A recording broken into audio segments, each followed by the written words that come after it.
Hola a todos. Hoy vamos a meternos de lleno en una de las historias más impactantes y, la verdad, más aleccionadoras de toda la Biblia, la caída del rey Salomón. Es un relato que nos enseña cómo hasta la persona más sabia y bendecida puede acabar tomando las peores decisiones si baja la guardia en lo más importante, mantener un corazón leal a Dios. Y esa es la pregunta del millón, ¿verdad? ¿Qué pudo pasar para que un rey con una sabiduría legendaria, un don de Dios, tuviera un final espiritual tan triste? Pues eso es lo que vamos a desgranar. Vamos a ver los pasos que, poco a poco, lo llevaron por ese camino. Vale, este va a ser nuestro recorrido. Empezaremos arriba del todo, con esa paradoja del rey sabio, para entender quién era.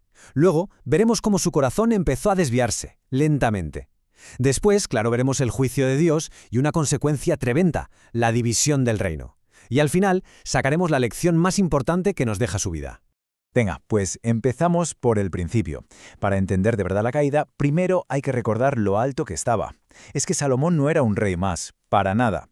Dios le había dado una sabiduría fuera de lo normal y unas bendiciones increíbles. Su reinado arrancó con una devoción y una visión que parecían a prueba de balas. Pero, y siempre hay un pero, ¿verdad? Aquí es donde la historia da un giro oscuro. Su corazón empezó a desviarse. Y ojo, que esto no fue un error de un día, un mal paso. Fue un proceso lento, gradual, casi sin que se notara. Vamos a ver cómo empezó todo. El primer paso en la dirección equivocada fue 700 esposas, 300 concubinas, 1000 mujeres. El número es una locura, pero lo grave no es solo la cantidad, es que la mayoría venían de naciones donde se adoraban a otros dioses, algo que Jehová había prohibido claramente. Cada matrimonio no era solo un acuerdo político, era una pequeña rendición espiritual. La escala es brutal y nos muestra hasta qué punto desobedeció. Y lo peor es que no podía decir que no lo sabía. La advertencia era directa, clarísima. El peligro estaba ahí, sobre la mesa. Te desviarán el corazón. El hombre más sabio del mundo conocía la regla perfectamente, pero decidió ignorarla. Y es que esto demuestra una cosa. Nadie cae de golpe. Es una pendiente resbaladiza. Todo empezó con las malas compañías. De ahí se pasa a tener un corazón dividido, que ya no le pertenece por completo a Dios. Y el último paso fue casi inevitable. La idolatría abierta, llegando a construir altares para los dioses de sus esposas en la propia tierra de Israel. Y aquí está la clave de todo. Jehová no pide una parte del corazón, lo pide entero.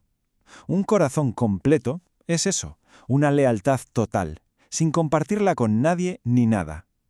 Salomón intentó jugar a dos bandas, complacer a Dios y a la vez a sus esposas y sus dioses. Y como iba a descubrir, eso es una partida que, espiritualmente, siempre se pierde. Claro, tanta desobediencia no podía quedar sin respuesta. Y con esto llegamos a la tercera parte, el juicio y la sentencia. La paciencia de Dios tiene un límite, y las consecuencias ya eran inevitables. Esta es la sentencia, directa, sin roderos y demoledora. La consecuencia de sus actos, perder la mayor parte del reino. Una sola frase que selló el destino de la nación unida de Israel. Pero fijaos que incluso en el juicio hay un equilibrio perfecto. Por un lado, la justicia es firme, el reino se va a romper. Pero por otro, la misericordia. Por el gran cariño que le tenía a David, su padre, Jehová le dice, vale, esto pasará, pero no lo vas a ver tú. Será después de tu muerte. Y lo que hace todo esto aún más grave es que Salomón no actuaba por ignorancia.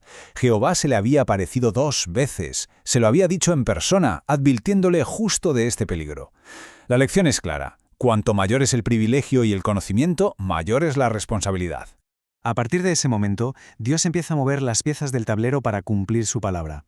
Entramos en la fase de las consecuencias prácticas, un reino que empieza a dividirse.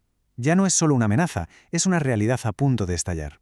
Y de repente, ¡zas! Salomón, que había tenido un reinado súper pacífico, empieza a tener problemas en las fronteras. Dios permite que les surjan enemigos, como este Hadad o Rezón. Son como una forma de disciplina, un aviso de que su protección divina se estaba retirando. Pero el peligro no venía solo de fuera. ¿Qué va? Jehová ya tenía elegido al sucesor para la mayor parte del reino, Jeroboam. Y lo más irónico es que Jeroboam era un hombre muy trabajador y capaz, a quien el propio Salomón había puesto en un cargo importante. Estaba, sin saberlo, preparando a quien le quitaría el reino. Y la profecía llega de una forma supervisual, muy potente. El profeta Ahía coge su manto nuevo y lo rasga en 12 trozos. El manto es el reino, los 12 trozos las 12 tribus. Le da 10 trozos a Jeroboam, ese será el nuevo reino de Israel en el norte. y solo se queda un trozo para el hijo de Salomón, para así mantener la promesa que se le hizo a David. Y es fundamental que nos quede clara una cosa. La división del reino no fue un problema político. La causa de fondo era espiritual. Jehová mismo lo dice. La razón de todo es que me han dejado a mí. Así de simple y así de contundente. Entonces, después de ver toda esta historia, este descenso a los infiernos, ¿con qué nos quedamos? ¿Cuál es la enseñanza fundamental que podemos sacar de todo esto? Salomón reinó 40 años. Un reinado largo y el principio absolutamente glorioso. Pero toda esa sabiduría, toda esa riqueza, toda esa paz, se vieron empañadas, manchadas por su final. Y esta es, para mí, la lección más impactante. La historia de Salomón es una advertencia muy seria de que empezar bien no garantiza acabar bien. La fidelidad es una carrera de fondo, una maratón, no un sprint. Hay que aguantar y perseverar hasta el final. Así que terminamos con esta reflexión. Si la caída del hombre más sabio del mundo fue posible, ¿qué nos enseña eso sobre la necesidad de proteger nuestro propio corazón cada día? ¿Cómo podemos asegurarnos de que se mantenga completo, leal a Dios, no solo hoy, sino hasta el último de nuestros días?